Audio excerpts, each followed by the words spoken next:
ابو حمزه سومالی دا ډیره عظیمه و ډیره درس آور واقعه ده. تاسو لغویګ به تاوچوي.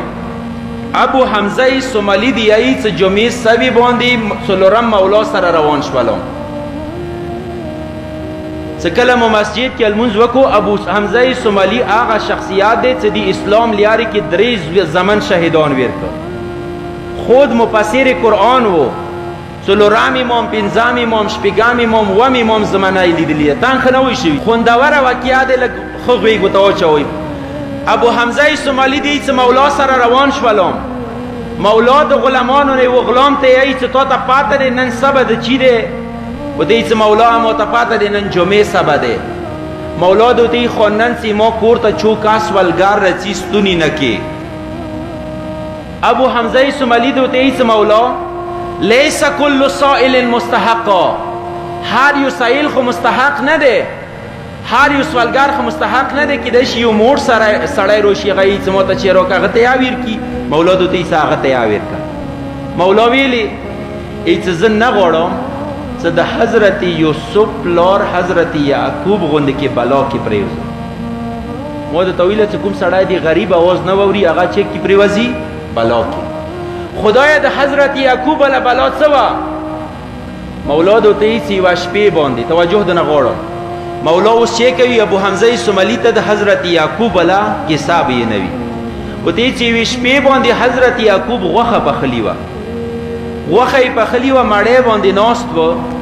چې دروازه وټکېدله، چا غږ وکړلو چې غریب یم مړی راسره نشته، لږه مړی راکوئ.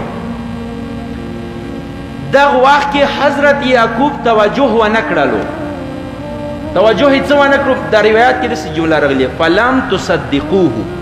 حضرت یعقوب د هغه سړي تصدیق ونه کړلو. یعنې داسې نه و چې حضرت یعقوب سخي نه و، خو حضرت یعقوب همدا خبره وکړه چې د کوم هم نن سبا ما ورته کوو چې دا ډېر امیر دی. توجه مو شته که نه؟ که دوره امیر وي زه بیا تا ته ته خلک چا ته وایه چې 1000 روپۍ راکړه. د سوال کوله دوره اسانه نه دی ستاني عزیز. خپل ذات خرپوله دوره اسانه نه دی. خو د حضرت ابراهیم فلم تصدقوه، تصدیق یې ونه کړلو. وی ویله کیدای شي دا موړ وي. مولا دی یی چې دغه کاس روژه یا وه، راغللو کور کې وږې څملستلو. چې کله وږې څملستلو شپې خدای حضرت یعقوب ته واهی وکړله. حضرت یعقوب ازللت عبدی، تا د ما بنده تذلیل وکړلو. ای تا واجې نه د ما یو بنده وږې څملستلو. توجه د نه غواړم. اندې شپې باندې حضرت یعقوب خوب ولیدلو، حضرت یوسف خوب ولیدلو چې 11 ستوري یوه میاشته د سجده ورته کوي. اندغې شپې نه د حضرت یعقوب و د حضرت یوسف جدایۍ والا کیسه شروع شوله.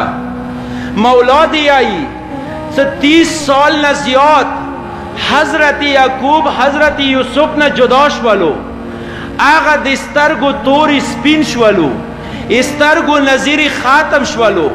حضرت یعقوب بل هیڅ یې نه وکړي. گناه صرف یکی و دعوت روژهدار سړی یو سوالګار خپل کور نستون کړی و.